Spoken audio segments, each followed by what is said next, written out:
Here's how the NFC West is going to be affected by the Matthew Stafford situation. I could be 100% wrong. This is just me putting puzzle pieces together, so that could be very dangerous. But let's think about this for a second. Rams are playing a dangerous game of chicken with Matthew Stafford. Now, let's look at the way that the quarterback situation works in the NFL. There's three great ones. Put them in any order you want. I don't care about lists and anyone's ranking and Mount Rushmores. I don't care about that. On any given day, there are three superior, superb, the great, the elite quarterbacks of the NFL.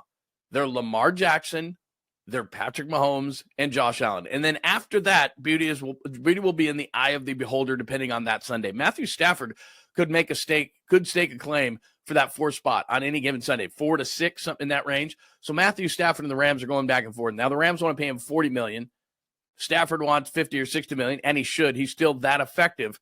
So let's just say everybody gets what they want. Stafford goes to the Raiders. Pete Carroll's 73 years old. Do you think he's going to wait for Shedeur Sanders or Cam Ward or some quarterback? He's going to be in an old folks' home playing bingo by the time those guys are ready to win.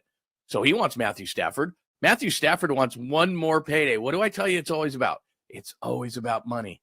Matthew Stafford's already got a Super Bowl ring. His legacy, whatever you want to call it, whatever the thing is, he's going to the Hall of Fame. He endured all those years in Detroit. He went to the Rams. He got himself a Super Bowl. He wants to get paid one last time. I tell you this all the time, and it's always right. It's not about money 90% of the time or 95% of the time. 100% of the time, it's about money. So Matthew Stafford's thinking to himself, one more big payday. Who would give it to him? The Raiders are the most likely. They're desperate. Pete Carroll's old. Tom Brady wants to win. They're in the toughest division in football. Denver, San Diego, and, of course, Kansas City all went to the playoffs last year. The Raiders are like, they don't have anybody at quarterback, and Pete Carroll can't wait for a rookie. So it makes sense because you have a desperate Raiders team that will give Matthew Stafford something no one else will. I think someone else would give him a couple of years at 50 or 60 million. I think the Rams eventually would, but the Raiders will tack on an extra year or two. He get 3-4 years out of the Raiders. Tax-free state in Nevada. Pete Carroll wants to win.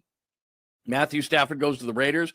The Rams get a high second-round pick out of it. You're not going to give up number 6 for Matthew Stafford, but high second-round pick. I think the Raiders would give that up, and that'd be a smart move. And then the Rams, they bring Sam Darnold in. He went to USC. He's back in Southern California. Remember, played for Kevin O'Connell in Minnesota, who coached for Sean McVay. It's about putting puzzle pieces together. He goes back home, Sam Darnold, to Southern California. He plays for the Rams in a dome, which, you like playing in that controlled environment. Matthew Stafford gets what he wants. Tom Brady gets what he wants. Pete Carroll gets what he wants. Matthew Stafford gets what he wants. Sam Darnold gets to go home. And the 49ers say, thank God Matthew Stafford is out of the division. That's a win-win for everybody.